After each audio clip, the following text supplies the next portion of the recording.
Funding for this program is provided by... Additional funding provided by...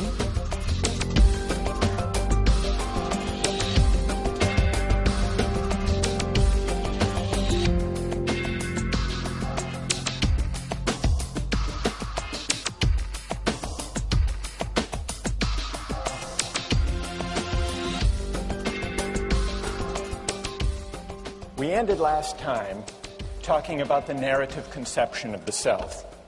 We were testing the narrative conception of the self and the idea of obligations of solidarity or membership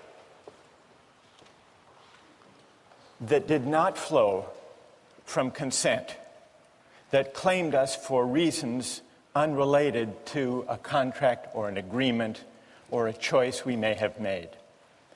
And we were debating among ourselves whether there are any obligations of this kind, or whether all apparent obligations of solidarity and membership can be translated into consent or reciprocity or a universal duty that we owe persons qua persons. And then there were those who defended the idea of loyalty and of patriotism. So the idea of loyalty and of solidarity and of membership gathered a certain kind of intuitive moral force in our discussion. And then, as we concluded, we considered what seems to be a pretty powerful counterexample to that idea, namely the film of those Southern segregationists in the 1950s. And they talked all about their traditions, their history, the way in which their identities were bound up with their life history. Do you remember that? And what flowed from that history, from that narrative sense of identity for those Southern segregationists? They said we have to defend our way of life. Is this a fatal or a decisive objection to the idea of the narrative conception of the self? That's the question we were left with. What I would like to do today is to advance an argument and see what you make of it. And let me tell you what that argument is. I would like to defend the narrative conception of the person as against the voluntarist conception. I would like to defend the idea that there are obligations of solidarity or membership. Then, I want to suggest that there being such obligations lends force to the idea, when we turn to justice, that arguments about justice cannot be detached after all from questions of the good. But I want to distinguish two different ways in which justice might be tied to the good, and argue for one of them. Now, the voluntarist conception of the person of Kant and Rawls we saw was powerful and liberating. A further appeal is its universal aspiration. The idea of treating persons as persons, without prejudice, without discrimination. And I think that's what led some among us to argue that, okay, maybe there are obligations of membership, but they are always subordinate. They must always be subordinate to the duties that we have to human beings as such, the universal duties. But is that right? If our encompassing loyalties should always take precedence over more particular ones, then the distinction between friends and strangers should ideally be overcome. Our special concern for the welfare of friends would be a kind of prejudice, a measure of our distance from universal human concern. But if you look closely at that idea, what kind of a moral universe, what kind of moral imagination would that lead you to? The Enlightenment philosopher Montesquieu gives perhaps the most powerful and I think ultimately the most honest account of where this relentless universalizing tendency leads the moral imagination. Here's how Montesquieu put it. He said, "A truly virtuous man would come to the aid of the most distant stranger as quickly as to his own friend." And then he adds, listen to this, "If men were perfectly virtuous, they wouldn't have friends."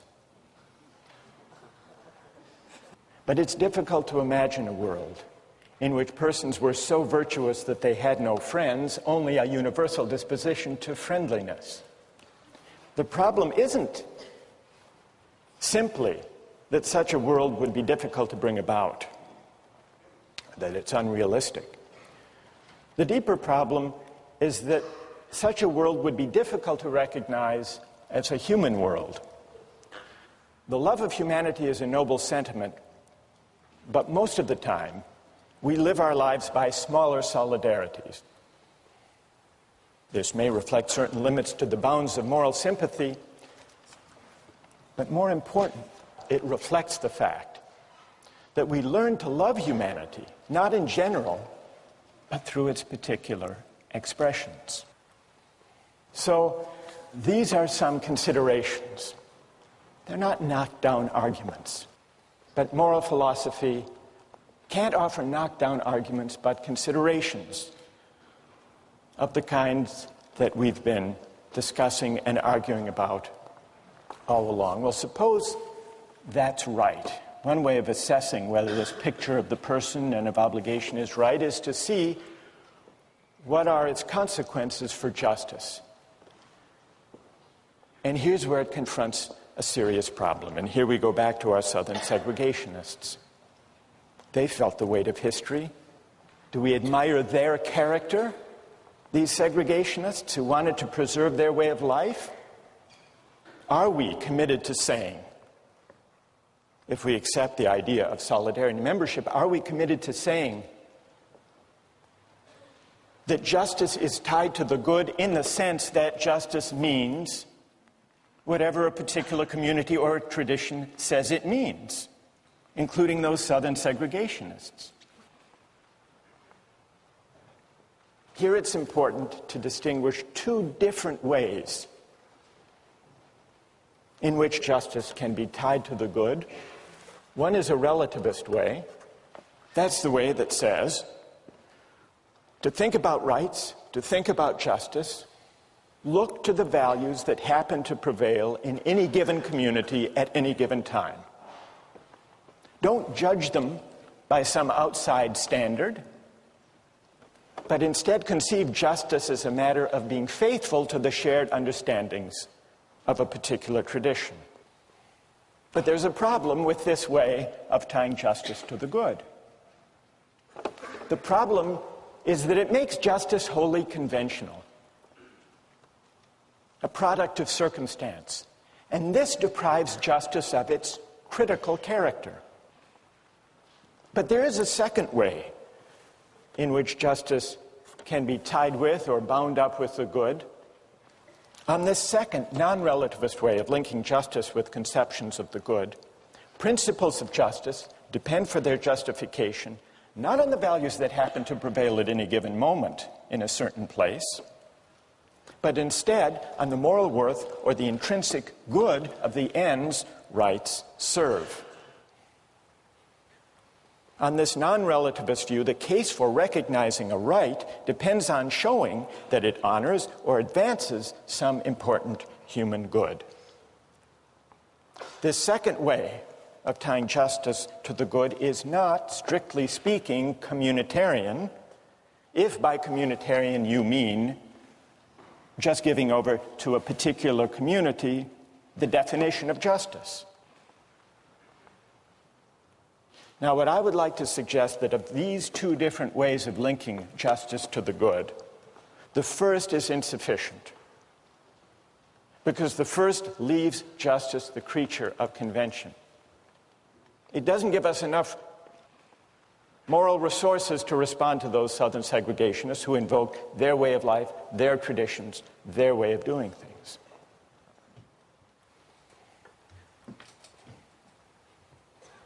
But if justice is bound up with the good in a non-relativist way, there's a big challenge, a big question to answer.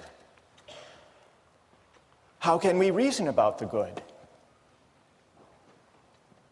What about the fact that people hold different conceptions of the good, different ideas about the purposes of key social institutions, different ideas about what social goods and human goods are worthy of honor and recognition? We live in a pluralist society. People disagree about the good. That's one of the incentives to try to find principles of justice and rights that don't depend on any particular ends or purposes or goods. So is there a way to reason about the good?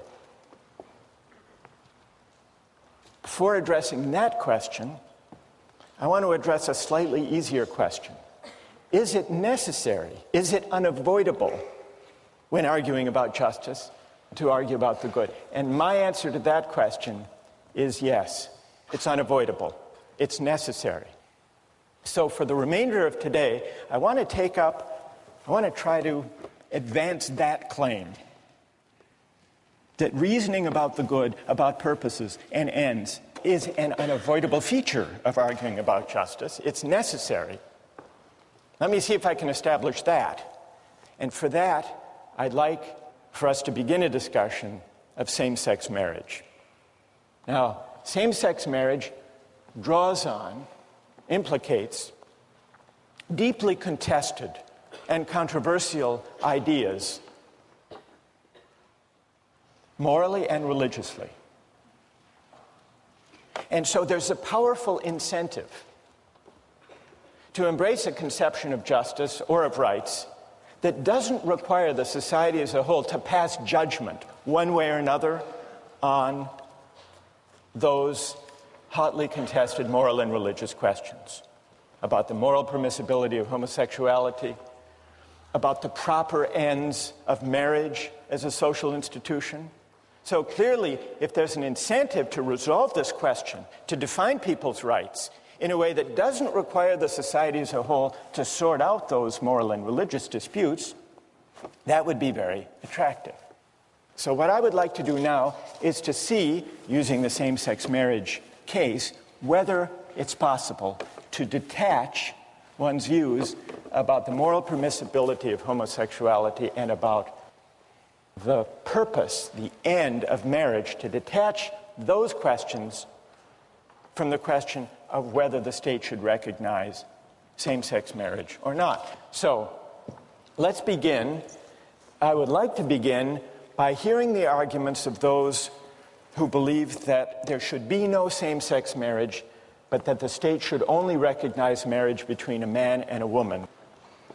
Do I have volunteers? I had two. There were two people I asked, people who had voiced their views already on the Justice blog, Mark Luff and Ryan McCaffrey. Where are you? Okay. Mark? And where's Ryan? All right. Let's go first to Mark. I have sort of a teleological understanding of the purpose of sex and the purpose of marriage. And I think that for people like myself who are a Christian and also a Catholic, the purpose of sex is, one, for its procreative uses, and two, for a unifying purpose between a man and a woman within the institution of marriage. You have a certain conception of the purpose, or the telos, Yeah. of human sexuality, which is bound up with procreation. Right.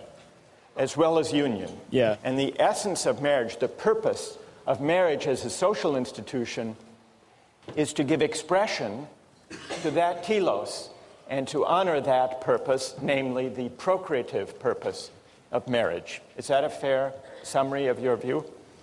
Yeah. Where's Ryan? Go ahead. Do you agree more or less with Mark's reasons? Yes, I agree. I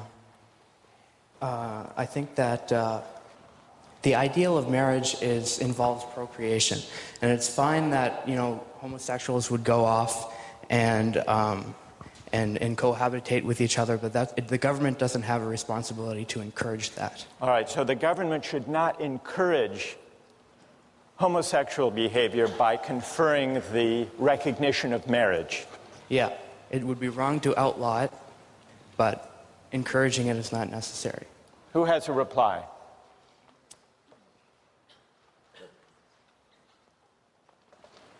Yes.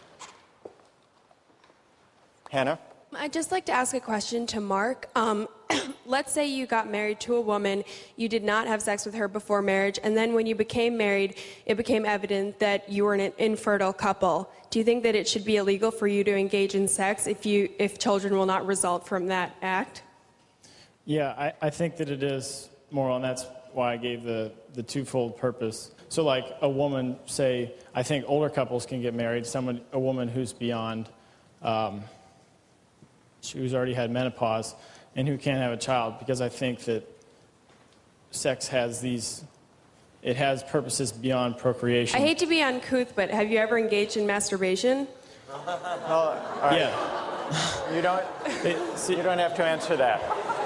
You can. Well, yeah, I think all right. Just a minute. No. Why? Make your. I'd like to respond to that. No, I think. Wait. Look, we've done pretty well over a whole semester, and we're doing pretty well now, dealing with questions that most people think can't even be discussed in a university setting. And Hannah, you have a powerful point. Make that point as a general argument rather than as an interrogative. Okay. But make the point. What's the principle that you're appealing? What's the argument you have in mind? All right.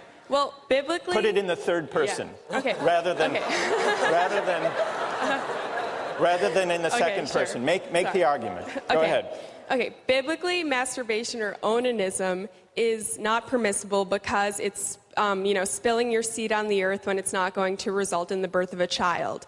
But what I'm saying is, you're saying that sex, there's something wrong with sex if it doesn't produce children or reinforce the marriage bond. Right. But then how can you say that there's something wrong, that, masturbation is permissible if masturbation obviously is not going to, create a child? Yeah, I think marriage is society's way to create this separate institution where they say, this is what we hold as a virtue. Yes, every day we fall short, and people fall short in so many different other ways.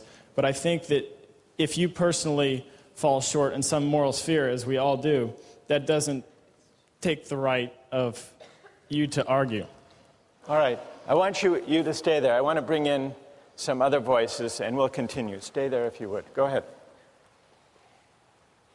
I think that the response to the masturbation... Wait, tell us your... My name's Steve. Steve, go ahead. All right. The response to the masturbation issue is it's not something that's permissible. I don't think anyone will argue that homosexual sex is impermissible. It's just that society has no place in letting you marry yourself if masturbation is something that you do. Well, all right, Hannah. All right, Steve has drawn... All right, that's a good argument. Steve has drawn our attention to the fact that there are two issues here. One of them is the moral permissibility of various practices. The other is the fit between certain practices, whatever their moral permissibility, with the honor or recognition that the state should accord in allowing marriage. So Steve has a pretty good counter-argument. What do you say to Steve?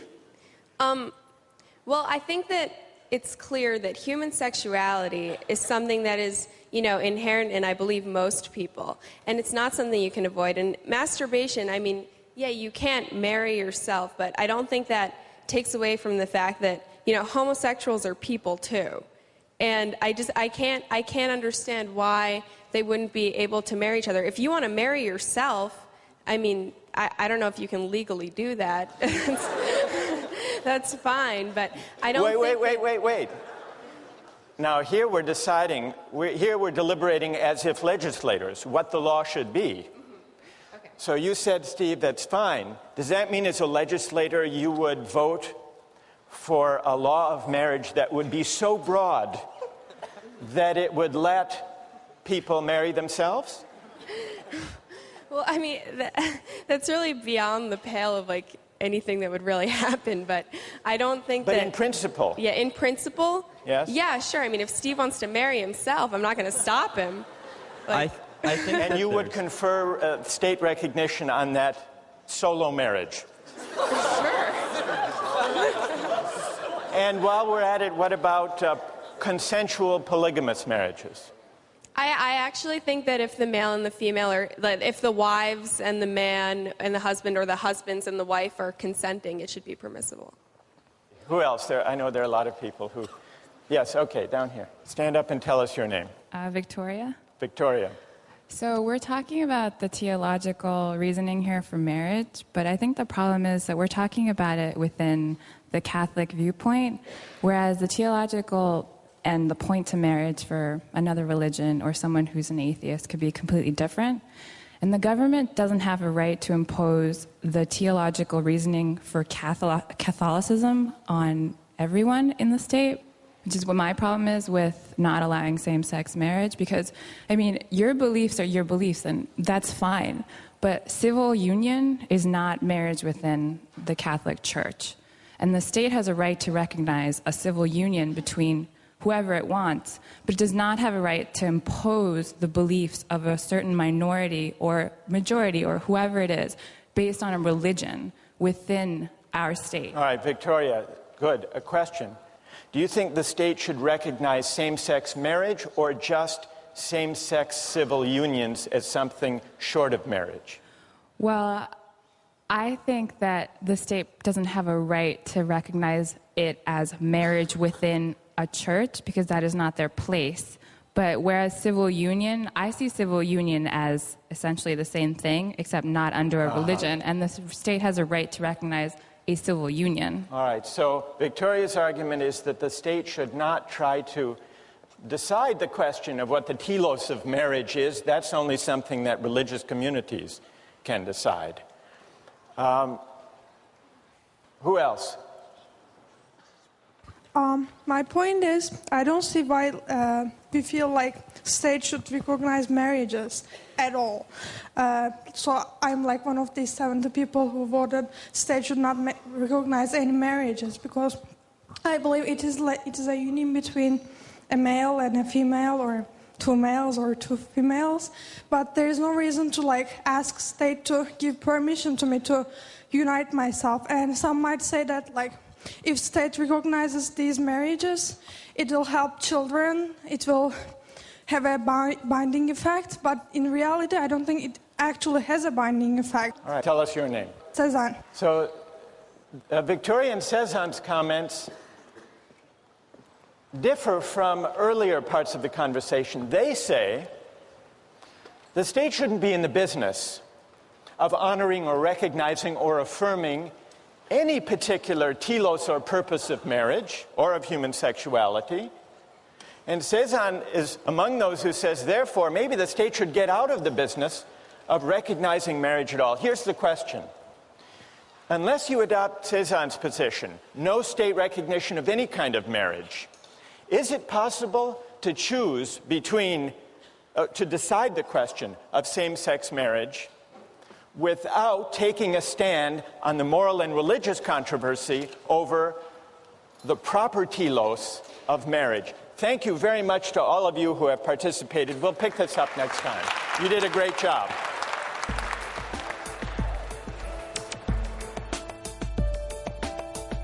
When we first came together some 13 weeks ago, I tried to warn you that once the familiar turns strange, once we begin to reflect on our circumstance, it's never quite the same again. I hope you have by now experienced at least a little of this unease, because this is the tension that animates critical reflection and political improvement, and maybe even the moral life as well. We have two remaining questions to answer. First, is it necessary, is it unavoidable to take up questions of the good life in thinking about justice? Yes. And is it possible to reason about justice? Yes, I think so. Let me try to develop those answers to those two questions. Now, as a way of addressing those questions, we began last time to discuss the question of same-sex marriage. And we heard from those who argued against same-sex marriage on the grounds that the purpose or telos of marriage is, at least in part, procreation, the bearing and raising of children. And then there were those who defended same-sex marriage, and they contested that account of the purpose or telos of marriage, arguing, we don't require, as a condition of heterosexual marriage, that couples be able or willing to procreate. We allow infertile couples to marry. This is Hannah's point in the exchange with Mark. But then there was another position, expressed at the end of our discussion by Victoria, who argued we shouldn't try to decide this question. We shouldn't, at least at the level of the state, at the level of law, try to come to any agreement on those questions about the good, because we live in a pluralist society where people have different moral and religious convictions. And so we should try to make law and the framework of rights neutral with respect to these competing moral and religious views. Now, it's interesting that others, some others, who favor the idea of neutrality argued not in favor of restricting marriage to a man and a woman, nor in favor of permitting same-sex marriage. They argued, in the name of neutrality, for a third possibility, which is that government get out of the business of recognizing any kind of marriage. That was the third possibility. Now, Andrea Mayrose had an interesting contribution to this debate. She had a rejoinder to people who argue for neutrality. Where is Andrea? All right. Andrea, would you be willing, share with us the view, if we can get you a microphone.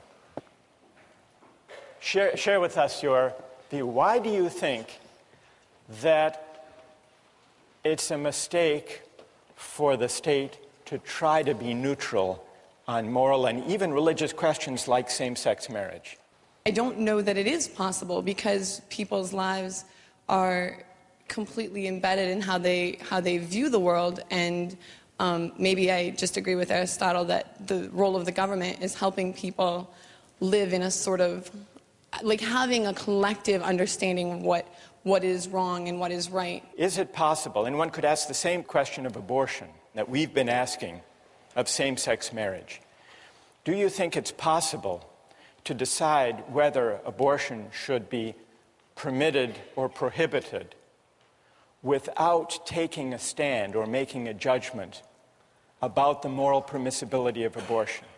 No, I don't think it is, and I think that's why it's such a controversy, because people are so deeply committed to, like, their fundamental beliefs about whether a fetus is a life or if it isn't. So if I believe that a fetus is a living being and has rights and has, like, fundamentally the right to live, then it's very hard for me to say, but I can put that aside and let you do what you want, because that's like me saying, well, despite my beliefs, I'm going to let you commit what to me is murder. So, and I mean, that's just all right, one. And the analogy in the same-sex marriage case is, you said you're a defender of same-sex marriage. Yes. But you only came to that view once you were persuaded on the underlying moral question. Right. Well, I think particularly in the U.S., so many people's beliefs are driven by their religious beliefs. And like Mark the other day, I'm Christian, I'm Catholic, And I had to decide for myself, like on a lot of thought, a lot of prayer, a lot of conversations with other people, that I disagreed with the Catholic standpoint that homosexuality itself isn't a sin. And once I came to that sort of conclusion in my personal relationship with God, like, I mean, that sounds hokey, right? That's like, oh, religious. But a lot of people are religious, and that's where they draw their beliefs and their views from. That's when I could say, yeah, I'm down with the state saying, go same-sex marriage, because I'm okay with that. And Right. I think that's morally okay. Good, thank you. Now, who would like to reply, if you can perhaps hang on there for a moment, who would like to reply to Andrea's idea that in order to decide the question of same-sex marriage, it's necessary to sort out the question about the moral status of homosexuality and figuring out the purpose, the telos, the proper end of marriage? Who disagrees with Andrea on that point? Yes. Well, I think you absolutely can separate your moral opinion and what you think the law should be. For example, I think abortion is unequivocally morally wrong, but I do not believe that illegalizing abortion makes it go away.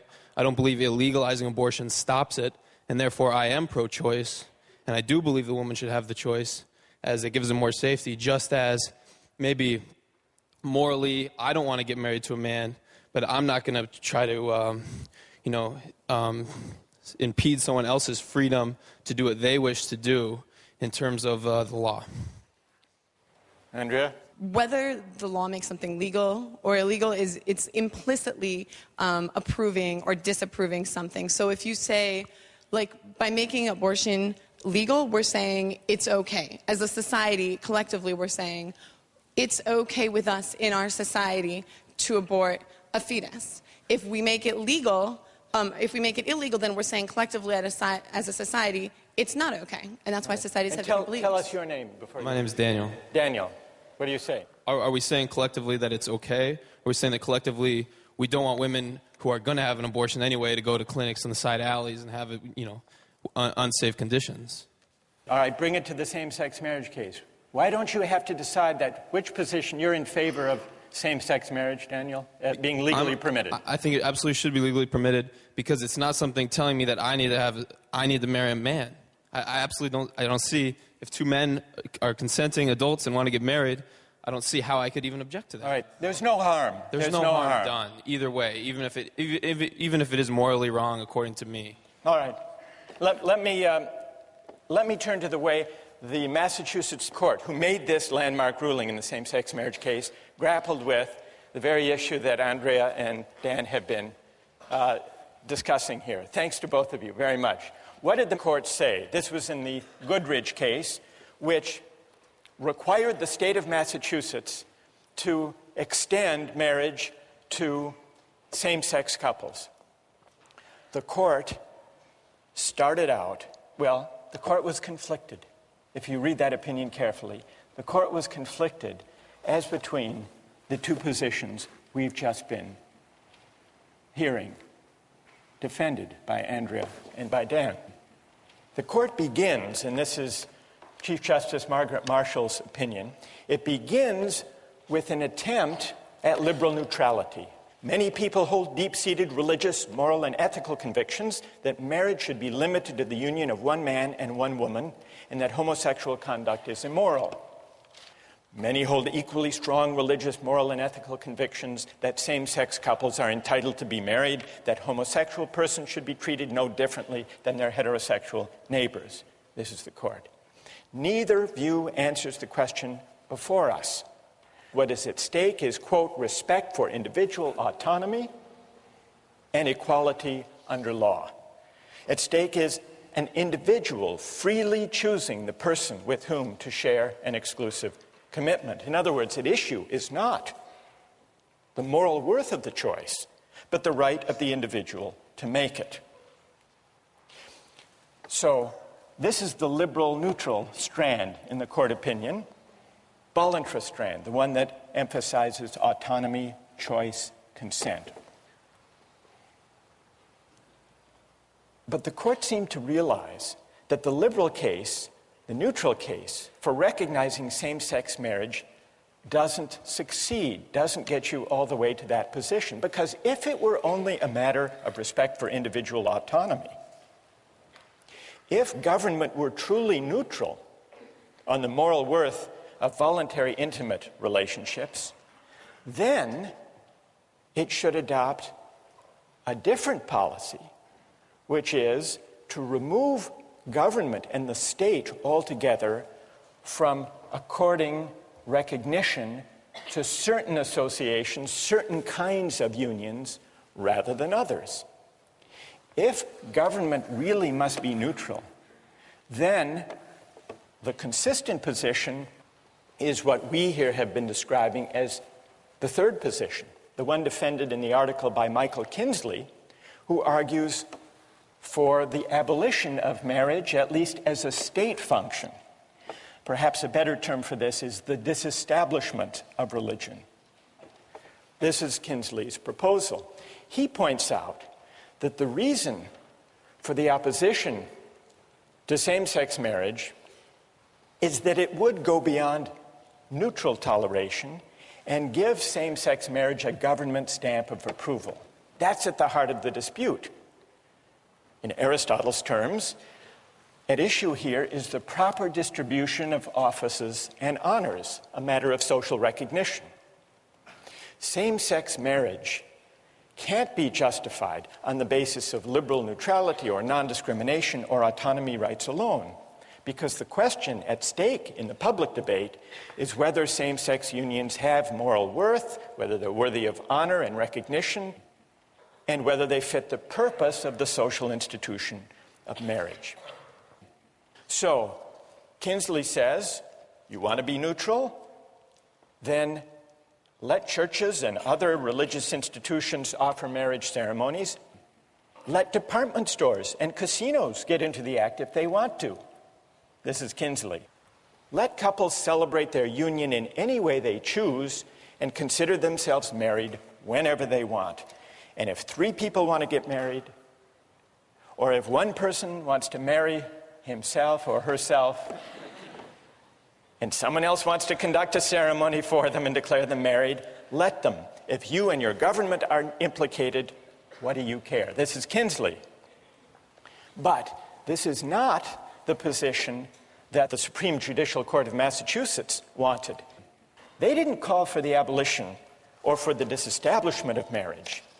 The court did not question government's role in conferring social recognition on some intimate associations rather than others.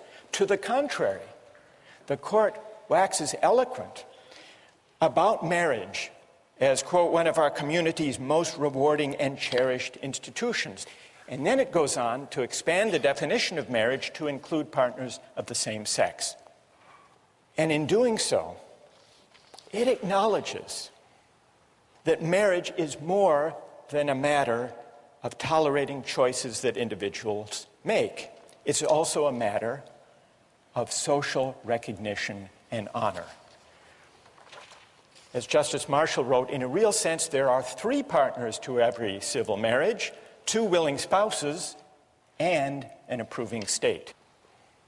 Marriage is at once a deeply personal commitment, but also a highly public celebration of the ideals of mutuality, companionship, intimacy, fidelity, and family. This is the court. Now, this is reaching well beyond liberal neutrality. This is celebrating and affirming marriage as an honorific, as a form of public recognition. And therefore, the court found that it couldn't avoid the debate about the telos of marriage. Justice Marshall's opinion considers and rejects the notion that the primary purpose of marriage is procreation. She points out that there's no requirement that applicants for a marriage license who are heterosexuals attest to their ability or their intention to conceive children. Fertility is not a condition of marriage. People who cannot stir from their deathbed may marry. So she advances all kinds of arguments along the lines that we began last time about what the proper and the essential nature, the telos of marriage is. And she concludes not procreation, but the exclusive and permanent commitment of the partners to one another,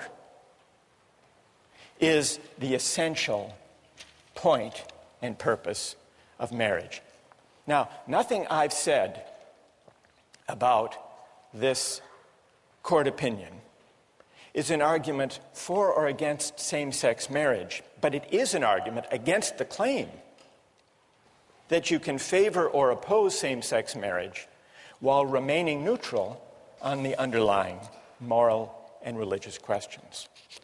So all of this is to suggest that at least in some of the hotly contested debates about justice and rights that we have in our society, the attempt to be neutral, the attempt to say it's just a matter of consent and choice and autonomy, we take no stand, that doesn't succeed. Even the court, which wants to be neutral on these moral and religious disputes, finds that it can't. What then about our second question? If reasoning about the good is unavoidable in debates about justice and rights, is it possible?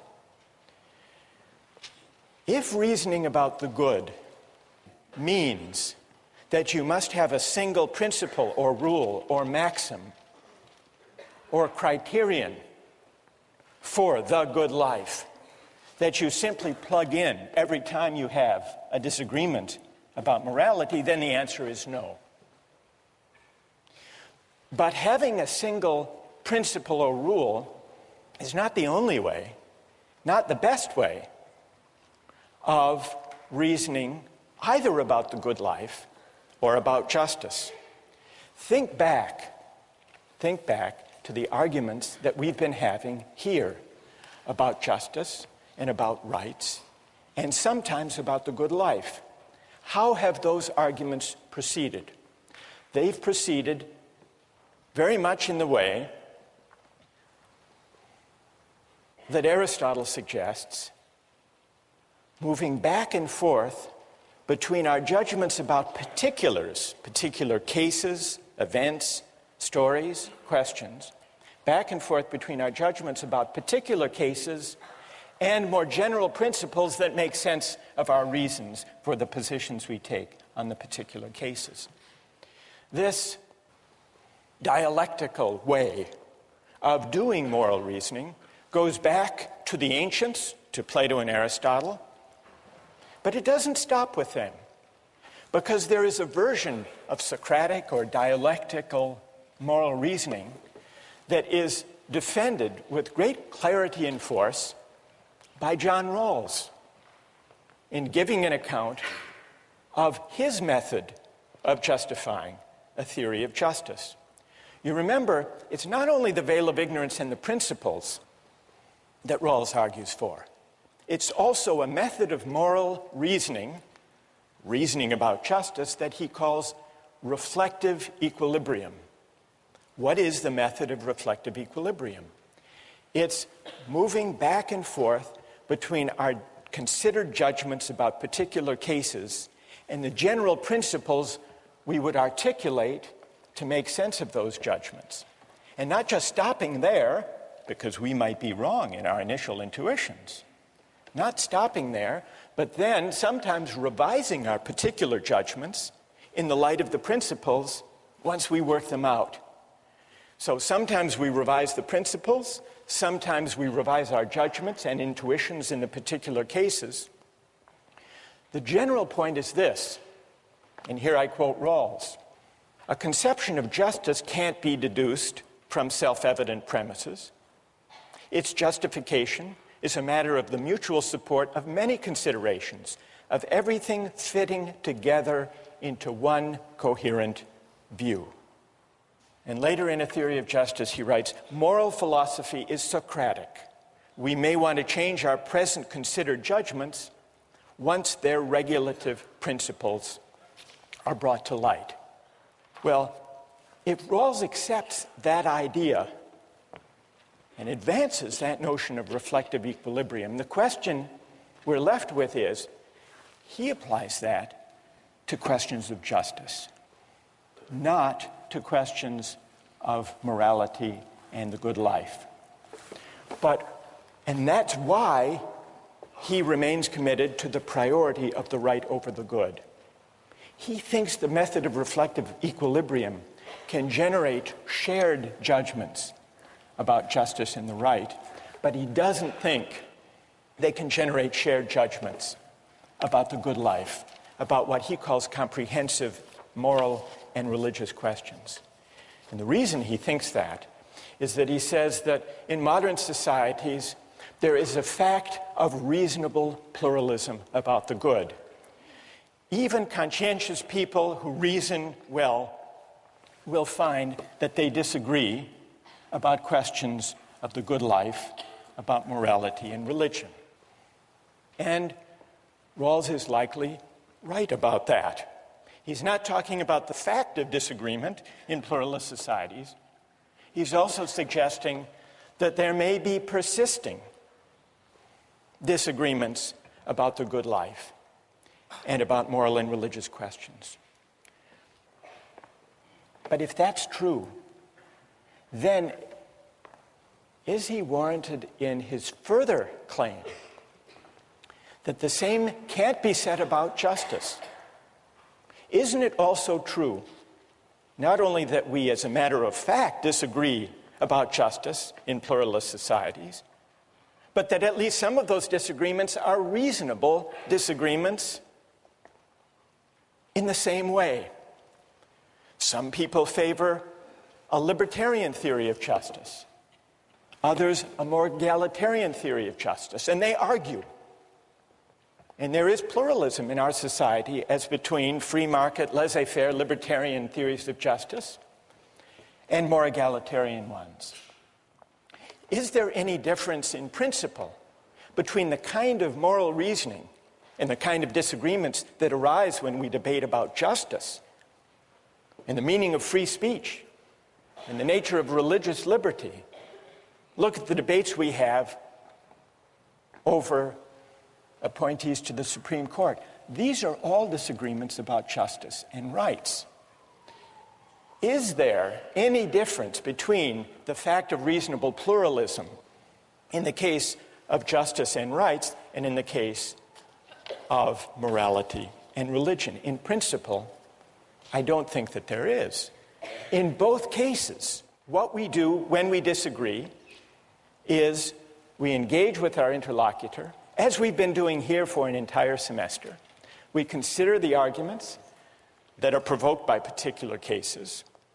We try to develop the reasons that lead us to go one way rather than another. And then we listen to the reasons of other people. And sometimes we're persuaded to revise our view. Other times we're challenged at least to shore up and strengthen our view.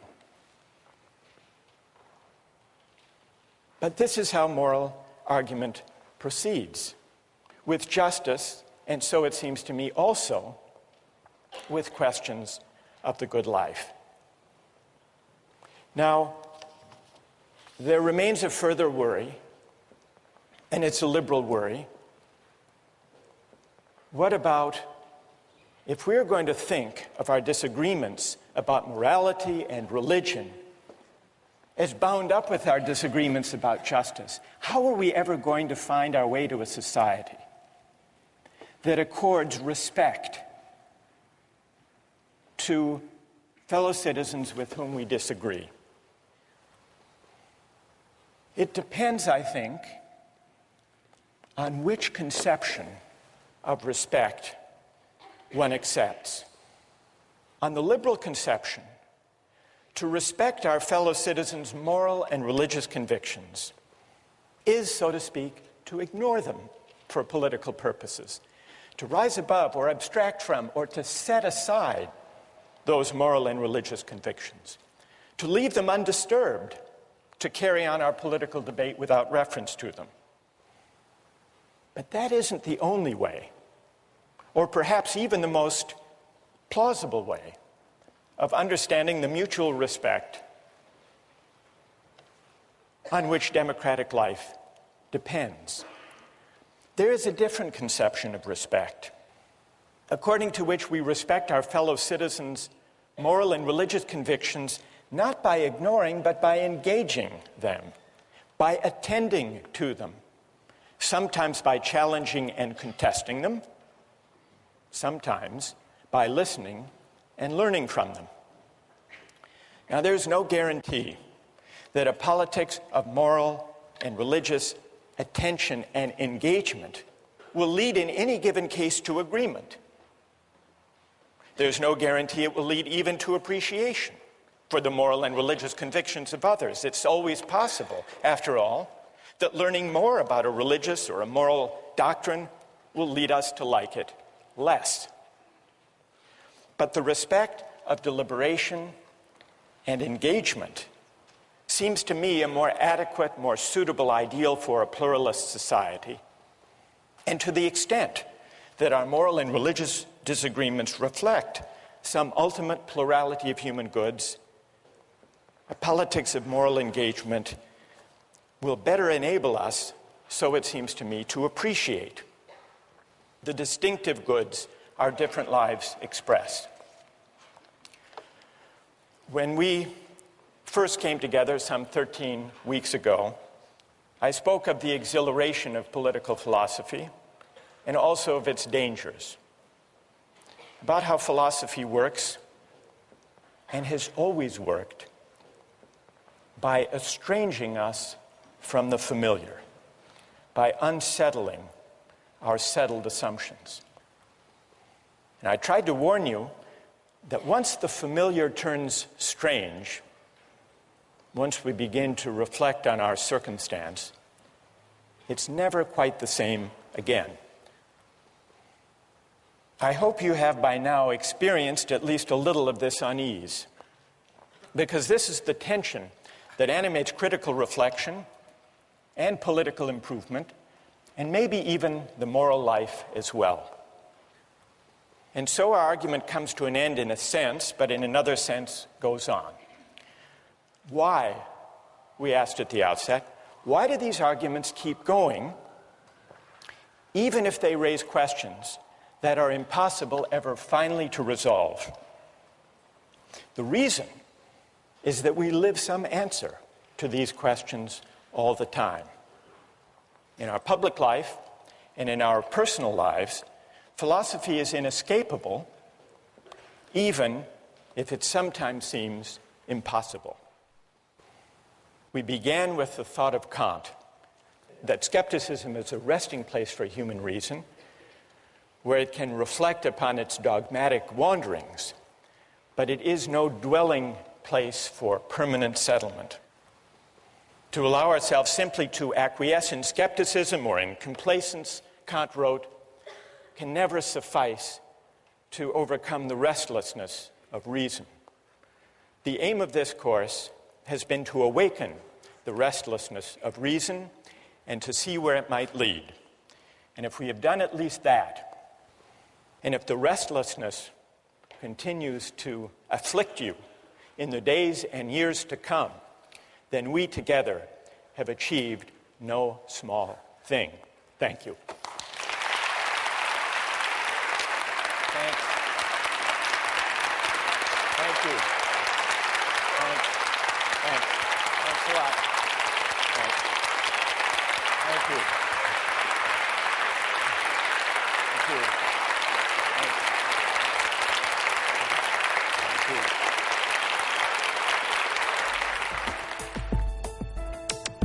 Don't miss the chance to interact online with other viewers of Justice. Join the conversation, take a pop quiz, watch lectures you've missed, and learn a lot more. Visit justiceharvard.org. It's the right thing to do.